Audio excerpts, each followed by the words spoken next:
opportunity for us to provide more information or updated information about the Fulbright program that's currently open to Irish awardees applying to go to the United States.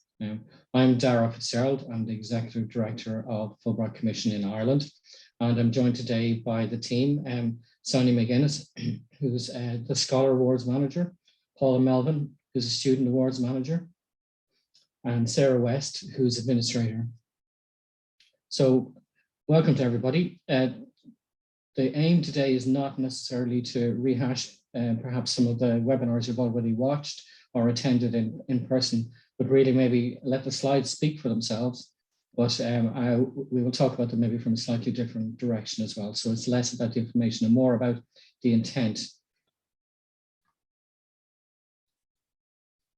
So the Fulbright program is now in its 75th year so that speaks to its longevity.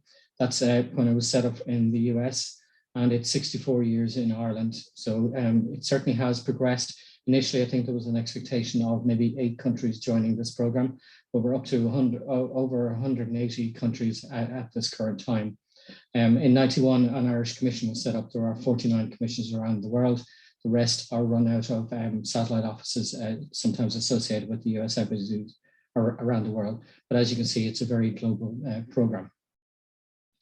Really, what we're very much looking for are people who are passionate and accomplished, people who have something to say, who are supporting their area of research or study, who have other interests. That is the Fulbright program, and that's why it's been such a long-lasting program. It's not just about the work that you're going to do, but it's very much about the people.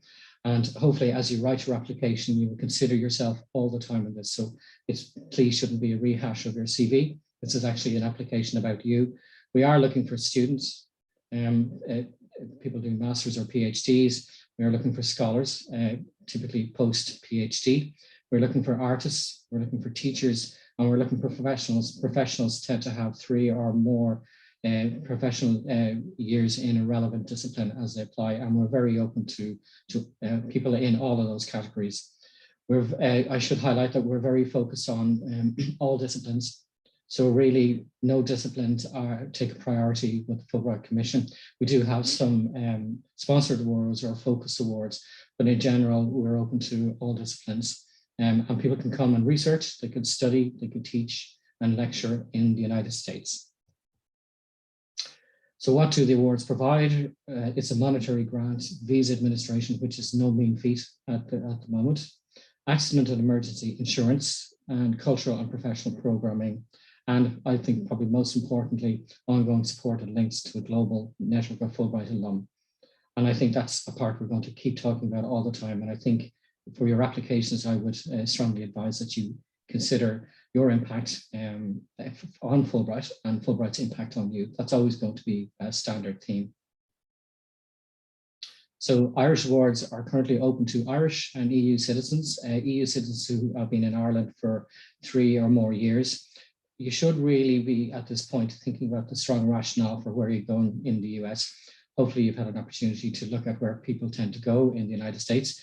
Across the board, we don't necessarily require that you go to a particular enclave. In fact, diversity is a big aspect of this. The United States is a big country, part of a big continent, and we would suggest that you really look at all of the opportunities that are there.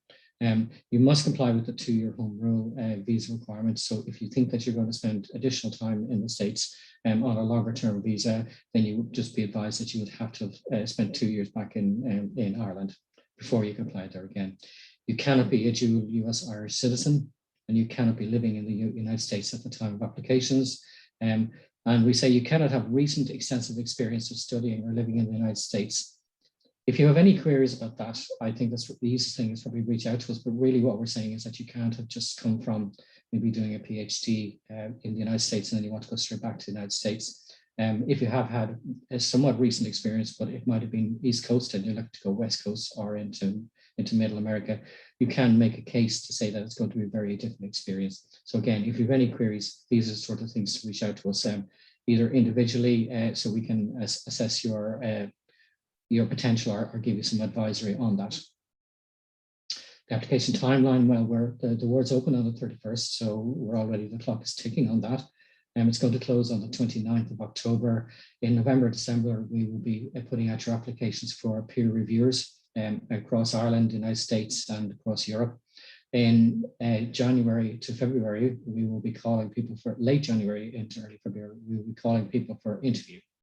And the interview process then again will be in front of a small number of your peers. And by March, then we expect to be making offers. So your planning really is, hopefully you've looked at the information on website. You potentially looked at already at some of these webinars, and there's a lot of information to be gleaned from it. Choose what award might be relevant to you. Find a place or a course or people that you want to work with in the States. Please research what it means to be a Fulbrighter. It's very important. And it keeps speaking back to the longevity and the success of the program and the people that have made up Fulbright. So we talk about the length of time that Fulbright has existed, but it's really, we should be talking about the numbers of people who have actually fed into Fulbright, and they fed in from the beginning and of their early careers all the way through. And for many of them, they still retain a connection to the Fulbright family, as we like to call it. So for a lot of people on this call, you probably have already registered your interest and will have got some information about how to apply. So now you're hopefully in the early stages or thinking about your next steps for application.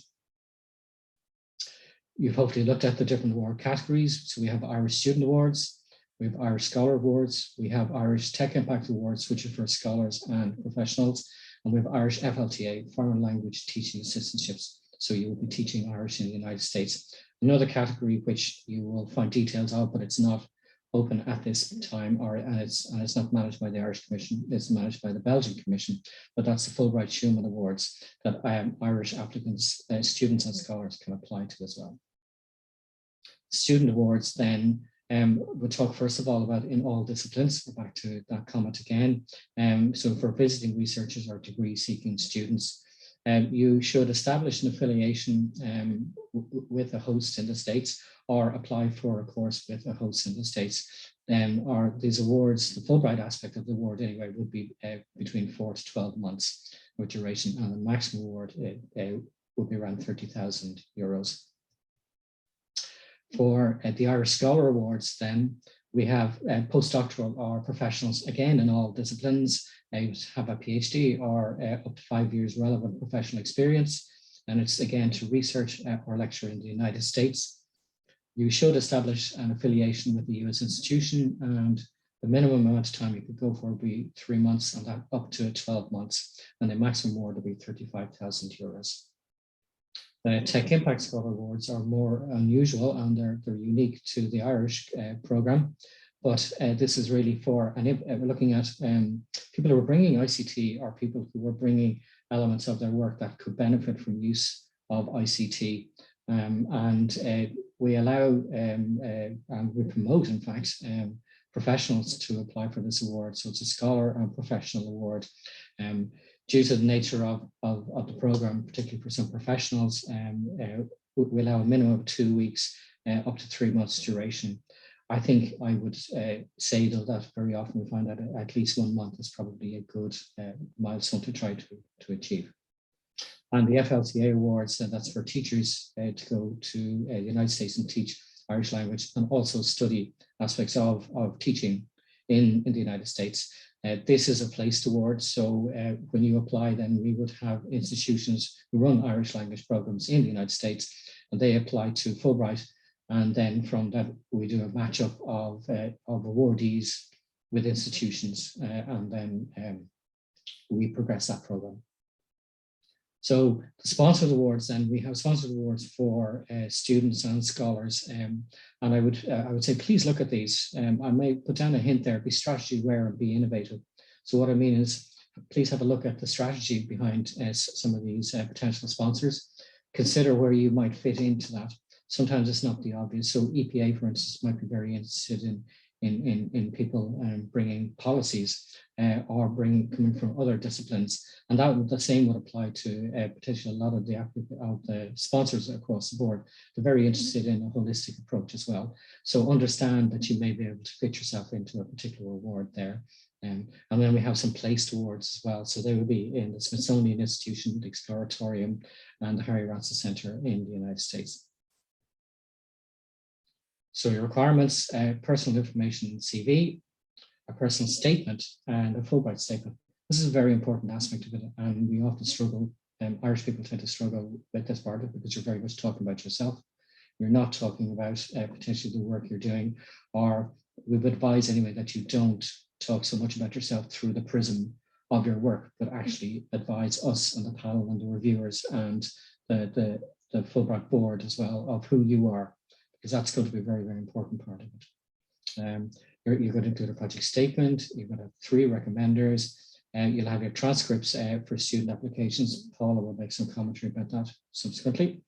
Have a copy of your passport and samples of work if you're an artist, that we would ask you to provide some aspects of your work that can be reviewed by external reviewers and potentially interviewers. And a letter of affiliation with the host institution where possible.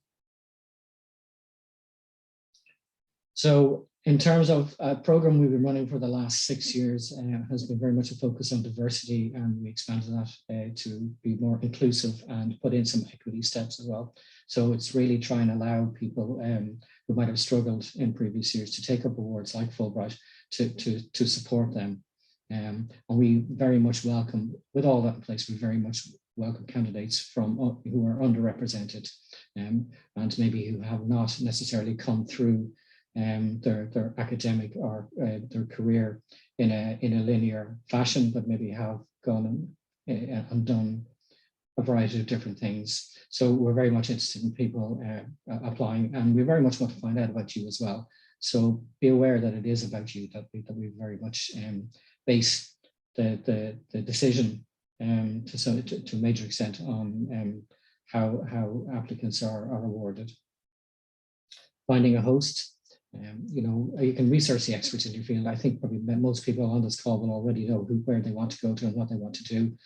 You can, of course, use all these other opportunities to identify where you might best go. But really, what I would say is it should make sense to you first, because you then have to convince the reviewers and the interviewers and the Fulbright board why it makes sense for you to go to an institution at this time. So I need to go because. The review stage, we have slightly more focus on the academic record and project statement. I'll broaden out academic record as well. We're very interested in the path you've taken. Then the other aspects we look for are cultural engagement and your leadership. So your potential or your experience in both of those areas. When you come to interview then, which often surprises people, we very much ask you about yourself. So a lot of the interview questions are going to be very much about tell us about something you've done or your things you're proud of, or tell us about you. So again, I would say when you at both points, don't necessarily answer all those questions through the prism of your research or study, but actually tell us about you. So Fulbright Awards are essentially about people and their engagement. It's a very, very important part. Your next steps then, hopefully you're already progressing significantly along this. And I think I will stop the slides at this point and pass over to Sonia McGuinness, who's a Scholar Awards Manager, just to make some commentary, provide some advice maybe that isn't often easily articulated in a presentation. Hi everyone, great to see so many people on the call. I suppose just my top tips are just read the instructions thoroughly. I know it's a long document, but it answers a lot of questions that we're getting emails about. You just need to read them in their entirety before you start the application. That's really important. Just remember, it's a global application system, so it's not specific to Ireland. It's used by Fulbright Commissions worldwide, and we have to buy into that as well, okay? The Fulbright statement as well, I'll get a lot of scholars who apply and submit, and they haven't done their Fulbright statement. Like the Fulbright statement isn't a rehash of your CV or anything like that. It's about you and Fulbright and what you can bring from the program, what you can take from the program. So it's really important that you think about that and fill in the Fulbright statement and submit it in the additional documents. Again, people have submitted without submitting that document. Everyone has to submit the Fulbright statement, okay? The sponsored award forms, it's only for awardees applying or applicants applying to sponsored awards. Again, so you have to submit that document if you're applying. I can't even think now, but if you're applying for a sponsored award, you submit that document. It's really important. Just to say, and it's come up now and again, you can only apply to one commission in any given year. So just some applicants might be eligible to apply to an additional commission. You can only apply to one Fulbright Commission in any additional year.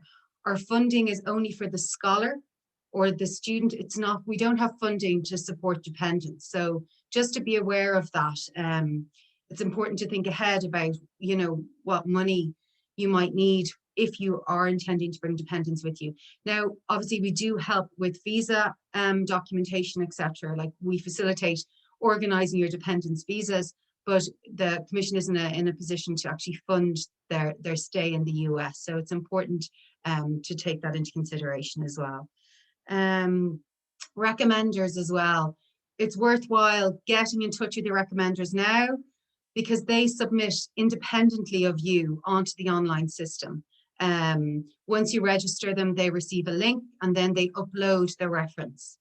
Again, especially for people who aren't particularly technical, there might be a few issues. So it's really worthwhile that you get them to fill in those recommendations ASAP, because if they don't submit the recommendations on time at the closing date, then your application won't be considered. So again, it's really important to think about that. So there, yeah, my top tips before we get to any questions. Hi, Sonia. I know you're available for questions, so for anything we didn't cover there, we can follow up with questions. So Paula Melvin, who's the Student Awards Manager, would like your top tips as well. Thanks. You're Margaret, Dara, and Sonia covered a lot of it. There's a lot of similarities in particular between the student and the scholar awards. Obviously, as Dara covered, the main difference is that scholars generally tend to have a PhD already or 5 years professional experience. Sonia mentioned that our award stipends do not cover dependents financially. Just to note, it's worth noting for the FLTA applicants that you're not allowed to bring any dependents as an FLTA, but students may. The letter of affiliation, which Dara touched upon there, we are aware, particularly for LLM applicants, that this may not be possible, as in the deadline to apply for certain LLM may be much later than our deadline. So it's just where possible to let us know and to furnish me with that letter of affiliation as soon as you can. Sonia mentioned you can only apply to one commission per year. You may also only apply to one award per year. So you may not apply to TAGISC and EPA. You have to select one award to apply for per year. We usually get questions about eligibility, so just to reinforce that if you have an Irish passport, are eligible to apply, whether you live in Northern Ireland or in the South, in the Republic. Make sure to apply to the correct academic year so that you're applying to 22-23. So if you're not applying to the correct academic year, please get in touch with myself or Sonia, depending if you're applying for an FLTA student or scholar award, if you have not been in touch with us already. Please make sure to actually select Ireland. So make sure to select the correct country. So if you select Iceland or Israel or wherever, we might not get your application. And that's one of the main reasons we actually ask you to send 2 hard copies. Now, those hard copies just need to be post-dated with the deadline, by the deadline. So the deadline this year is the 29th of October. So they just need to be postmarked by that. They don't have to arrive in Clifton House by that date. For UCD graduates and UCD students, please note, as per the guidelines that Sonia mentioned, are really important to read those instructions thoroughly.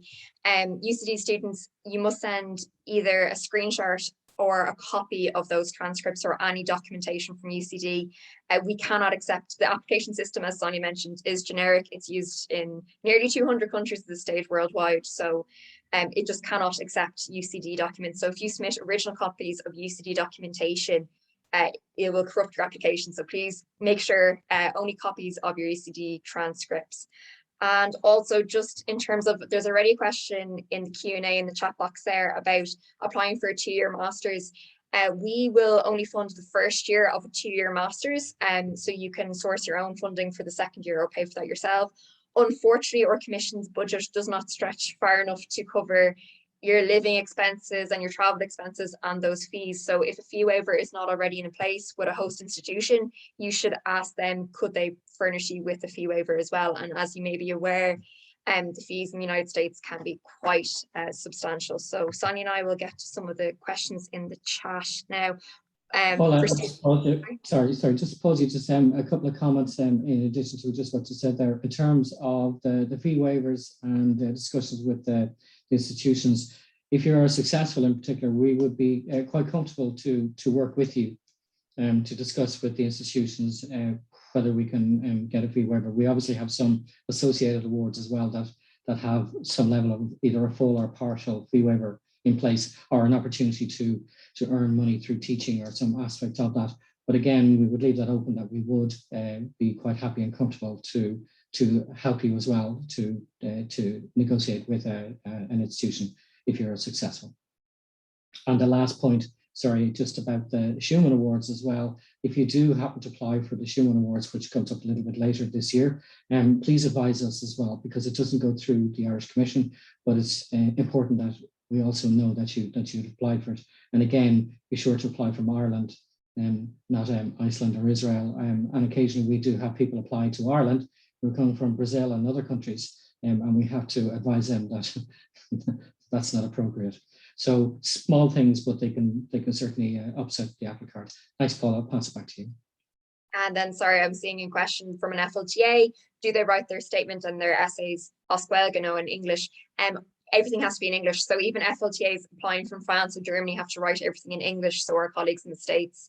The interview obviously would be conducted through the medium of the Irish language. So that's where the Irish language kind of comes in, but your application is totally in English. Sonia, I don't know if you want to hop in for some of the scholar questions or. Yeah, I just actually one more student, it's with students who are applying to do master's programs in the US, it's about collecting funding. So we're one mechanism for you to collect funding, but you also need to look at your host institutions, and they have loads of funding for international students. And we're happy for you to look at those institutions and see if there's anything you can receive from them. And sometimes just to be, the application deadlines for financial aid or funding or scholarships from American institutions is usually before the application deadline. So it's really important from your perspective as a student looking to a master's program to do that bit of research, because it would be such a pity, and it can happen that you are awarded a Fulbright yet you don't have sufficient funds to cover the master's program because you didn't think about that host institution in the US helping you with funding. So just think about collecting funding from a number of sources. And being a Fulbright awardee as well will give you a lot of support there, and it's probably a very strong likelihood that you will be able to get the additional funding that you require, or a second-year funding if you use that opportunity to leverage it. Someone's asking a common question we get quite frequently. They're an Irish passport holder, but they also have US citizenship, so they're not eligible to apply to come to Ireland. If you hold a US passport, you cannot apply to go to the US on Fulbright.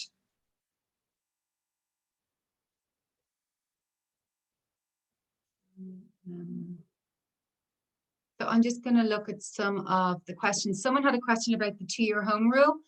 So you asked, at this point in time, it's cumulative. So the 2-year home rule means that you are expected, and all Fulbright Commissions worldwide have the same rule, that after your Fulbright in the US. Now, again, if you're doing a master's program, that goes on for 2 years, or if you're doing a PhD program, that could go on for 5 years. You can obviously stay in the US to finish your program or your research. But after that time, the expectation is that you return to your home country. This can be, you can come home to Ireland for 6 months, you can go to Australia for a year, you can come back to Ireland for another 18 months, and you can add time, you can cumulatively add it over time. At this presently, they do consider Europe as part, at this point in time, the 2-year home rule, Europe is considered as we're part of the EU, but that's ever changing. And I suppose the decision comes down to the immigration officer who's reviewing your documentation. And the 2-year home rule is really about people who plan to go and live, or seek citizenship in the US or apply for a work permit. So it's not if someone wants to go on a holiday or go and do research or anything like that. It's really about citizenship and work permits, etc., things like that. So it can be done over a number of years. and you get added up and you keep your proof to show that you've done it. And at this moment in time, Europe is considered home country, but again, it's ever changing, and it's really not at our discretion. It comes down to the US immigration. A student is asking, if you've finished your master's but you haven't your grades yet, is there a way to submit that? So just send me an email when you have those grades. We understand that not all results will be in on time, and that different universities have different deadlines for letter of affiliation. So just email them to us when you have those. Another question here, I spent 7 months in the USA to complete my master's thesis, the master's from UCC, and I got back in October 2019. I just want to check if that's okay. That is okay. So we take it to mean extensions experience of the US that doesn't kind of reach that bar of having too much experience in the United States. And generally it kind of comes into consideration if, say, 2 people are kind of neck and neck to receive a reward. The person who doesn't have extensive experience of living in the US or studying in the US will be given preference. Someone's asked, can a recommender from the US host institution be a referee or recommender? Yes, yes, they can. If a document mentions that multiple institutions are discouraged, scholars have in the past visited more than one institution. So it is possible, but you need justification and also letters of affiliation. You know, for visa processing, you have to move from one to the other very quickly. But yes, it's possible. So don't think it's not. Let me see.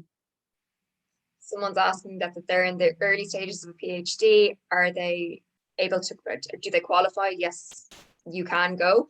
So a lot of people would apply when they're in the first year of the PhD to go and do either the second or the third year of their PhD in the States. Generally, people don't do the final year or the first year of their PhD. Say if they're doing a PhD through DCU, they'll generally go for a stint in their second or third year of their PhD. The Schumann Award is European-wide award, so it depends in any given year how many people apply. So we can't really say. It's not administered through the Irish Commission. That's the dual national. I'm just trying to think. Anything else? We do get successful Irish awardees, both scholar and students, and we do get successful US applicants, scholars and students who come to Ireland as well. And there's another question for music, jazz in particular, on the opportunity to develop as a jazz musician. Is there any record or access information about previous awards to get some ideas of what was successful? So you can go on our website, fulbright.ie, and look at our alumni there. Yeah, because we had a jazz musician in New York a number of years ago. He's actually on our Fulbright video as well. So absolutely, like every visual performing arts, all academic disciplines, we seek applications from everyone. We've had volcanologists, you name it, we've had it. Again, I spent 3 months in a US university during my undergraduate degree 3 years ago. Will this impact my Fulbright application? No, you're entirely eligible to apply. And as Dara mentioned previously, if you have been, say, East Coast and you're going West Coast, that's definitely a fantastic rationale.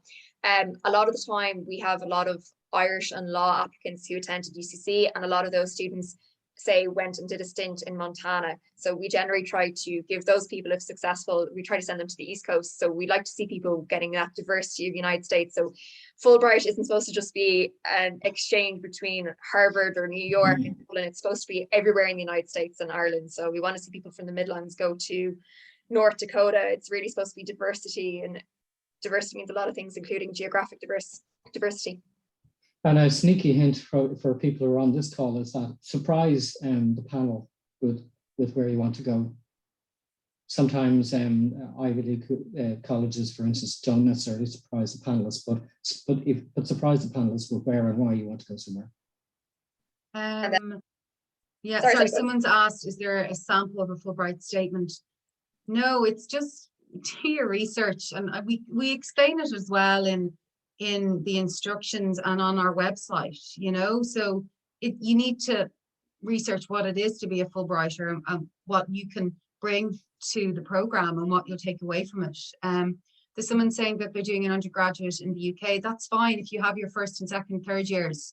We don't expect the last transcript. It might have to come after, you know. It'll be, just say you were successful Paula will request that you fulfill it with, you give her the last transcript before the award can actually be given.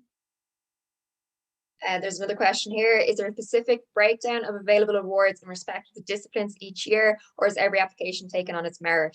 Every application is taken on its merit. And like I said, we've had everyone from jazz musicians to volcanologists, and it varies greatly from year to year. So definitely go on our website and just look up. But in a way, Dara likes to say we're discipline agnostic, I think. So it doesn't matter what your discipline is. It's equal opportunity for all disciplines. If someone's asking about the Irish Research Council, you can apply if you hold an Irish Research Council postdoc, but you have to check the eligibility for the NUI Scholar Award. But if you're an Irish Research Council postdoc, you can apply to us, but you need to check if you're eligible for the NUI Scholar Award as well. And then in terms of living in the North and 3+ years living in the Republic, am I okay to have lived in both the North and the South in the 3 years prior to the application? I have an Irish passport. You have an Irish passport, so it doesn't matter if you live in the North or the South, you're eligible to apply. A scholar is asking, do I need to have a host institution in the US at time of submission, or can be arranged afterwards? Well, what I would say is you don't need to have a letter. Sometimes it takes longer to get a letter of affiliation, but in your plan, your research plan, you should probably know where you're going and why you're going there. So the letter is not necessary, but definitely in the application, you should have a clear plan of what institution, or maybe two, if you're trying to make contacts, you plan to go to, and why you need to go to that institution to do your research. Again, this is all about being proactive as a student or scholar, talking to other academics in your field, people you've attended conferences with. There are loads of US institutions that would welcome Fulbrighters, but it's about you making those initial contacts. And that's probably part of the whole cultural exchange program, making those contacts, sending those emails. And we always find that American academics are a lot more kind of proactive in responding to Fulbright applicants, and even if you look at our website and our American alum, you could easily reach out to one of them. If you find that they're in maybe your general discipline, reach out to them. They'll probably give you another list of contacts in the US that you can reach out to. So it's just about building that momentum as well. And another one, I'm sorry, Dara, work away. Sorry, but to say an important point to make as well is that it can be quite easy to create those connections in the States, because when you contact them and say, I'm looking to apply for Fulbright, they know exactly what you're talking about. So you've already created a frame of reference for them. So it's a much easier conversation for them to start from that point. So it is, to some extent, pushing an open door, and it is worthwhile doing that, even if it's somebody you haven't met before, but advising that you're applying for Fulbright. In fact, they'll probably be quite impressed that you're applying for Fulbright. Another one about the student award. Doesn't matter if you already hold a master's but are applying for a second one in a separate topic. I hold one in sustainable development, would like to undertake one in journalism. That's fine. You just need to have a strong rationale for why. Similar as if you didn't have that first master's, you just need a strong rationale of why you want to go and do that master's in journalism in the States. The fact that you have a master's in another topic doesn't matter.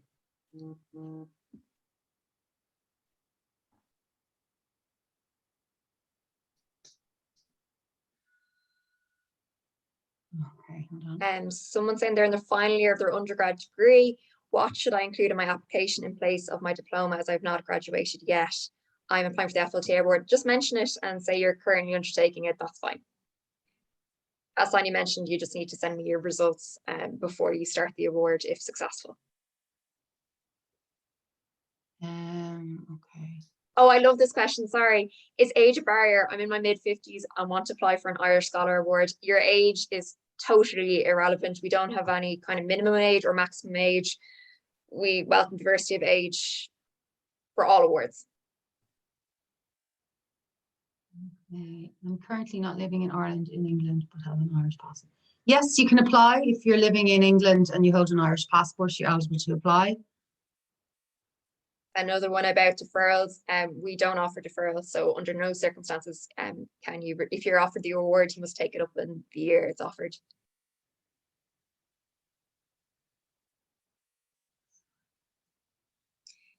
Does your research have to be relevant to the US? You have to have a strong rationale for needing to go to the US. Like if say you're going to the States to do a master's, it's if you're able to do that master's in DCU or UCC, why not do it here? You need that strong rationale.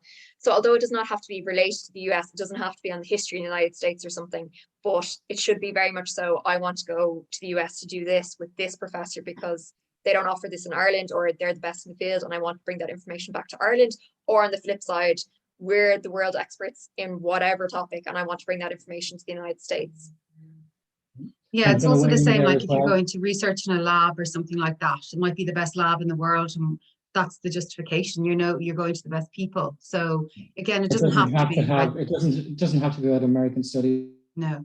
I'm a success. Okay, the Fulbright doesn't work like a study abroad. I would have to pay the fees for the duration of the time. Yes, you'd have to pay the fees. So we offer you a stipend, which would be a helping hand for accommodation, general living expenses, a return flight to the US, your accident and emergency insurance and visa administration. But how you utilize that money is really up to you. You can put it towards your fees or it's totally up to you. But yeah, we wouldn't be like, it's not like a study abroad year. We wouldn't be paying for the first year of a master's program or a master's program. It's just, you can decide how you want to utilize the money.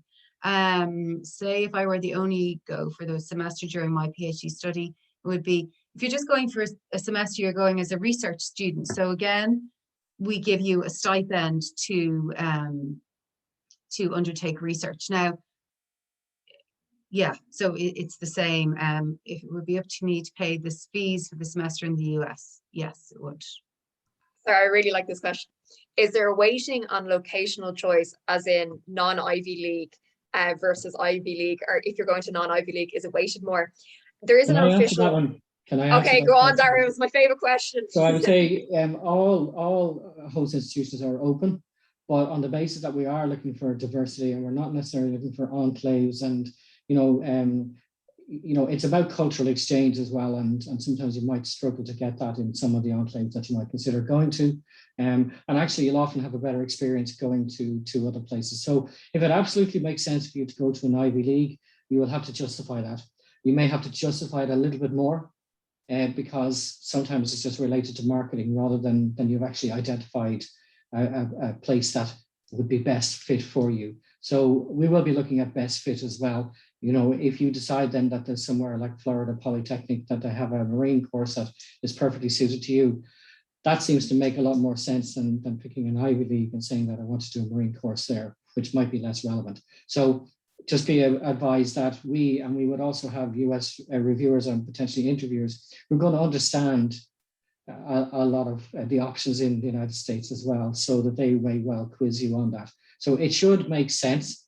And I think if you do pick a very well-trodden Ivy League type of route, just be aware that the panel and reviewers are going to look quite closely at why you have chosen that. So you have to make a strong case.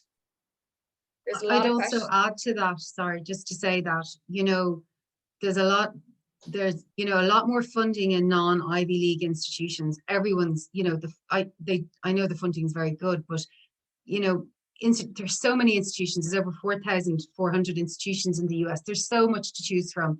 And as Dara said, we love to see diversity, and actually the experiences can sometimes be more satisfying when you go somewhere where it was not expected. The same old route is trodden by Irish students and scholars who tend to go east and west coast, and they forget about the rest of America. So I just undertake some research, and funding might be better. They might be offering you a better package in different institutions. And also, I suppose going forward, it's a much more interesting experience. Fulbright's all about you and the experience. So it might be more of an interesting experience in somewhere where you wouldn't have considered in the first instance. Okay, I see we're getting close to the end of the minute left on our prescribed thing. So if there's any last comments you want to make? I just want to answer one more question. Sorry, a former Fulbrighter, can you reapply? You can reapply, but preference is generally given to people who haven't been awarded a Fulbright before, but you're absolutely allowed to apply again. Sorry, a lot of people are asking questions about transcripts. Obviously, Sonia's scholars, I don't think they need transcripts, but for the students, if you're completing your degree and you don't have transcripts for your master's or whatever, just send me just upload your undergraduate degree transcripts, upload whatever transcripts you do have. And like I said before, when you get those master's transcripts at the end of the year, just send them to me. With regards to applying for sponsored awards or the general awards, you have to weigh that up yourself, you know. But I suppose we will get more uptake in the general awards, and the sponsored awards, there would be a smaller group of people applying. So it's really up to you. It's your decision. There was a question about, do US institutions receive any monetary reimbursement for hosting an Irish Fulbright? No, they don't. The money goes directly to the Fulbrighter, not to a US host institution. Sorry, if you're applying as a PhD student, it should kind of relate to your PhD. So if you're going to submit and having defended your PhD and everything before you go to the United States, you should go as a scholar because you're finishing your PhD now. So it'll be totally done and dusted by the time you go to the United States next August 2022 or September 2022. Sorry, can I apply to multiple LLMs? A lot of LLM students apply to, say, they list 5, ranking their top 5 host institutions in states for an LLM because you may not be accepted to all 5. So a lot of people. Again, it should make sense. But it should of course. To pick the ones that make sense. Unsuccessful applicants are of course allowed to reapply, and we welcome you to reapply. Definitely. Okay, I am going to call a halt now because I suspect we could keep on going. It's been great to hold this. I'm going to just note that as well. We are going to have a follow-up webinar on the 21st of October, and that's really about helping you close off and finish up any maybe issues that you might have come across. And hopefully we're not meeting too many or any first day applying on the 21st of October. There is an amount of work to be done in it. I would say hone and rehone your personal statements in particular. Show to other people. Be brave. It's a tougher prospect for a lot of us to do. In the US, they tend to be a lot better at doing that. But certainly show your application, discuss it, and see does it really say what you wanted to say about you. And on that note, I want to thank everybody for giving up their lunchtime to come on this. I hope it's been of use. We are obviously available for follow-on questions. And if you want to contact Sonia and Paula, we will follow up. If there are any questions that we need to address on the list there, we will look to follow up with some answers about those as well. But that just leaves me to say thanks very much. Thanks to everybody on the team. And hopefully we see you through the review and even at the interview, and then maybe at a Fulbright event sometime in the future. It certainly will happen to some people. And if it doesn't, please consider reapplying. There's very little downside to this. There's an awful lot to be gained. The information and everything you'll do now can be used for all sorts of other programs and your career as well. So enjoy the rest of your day and thank you.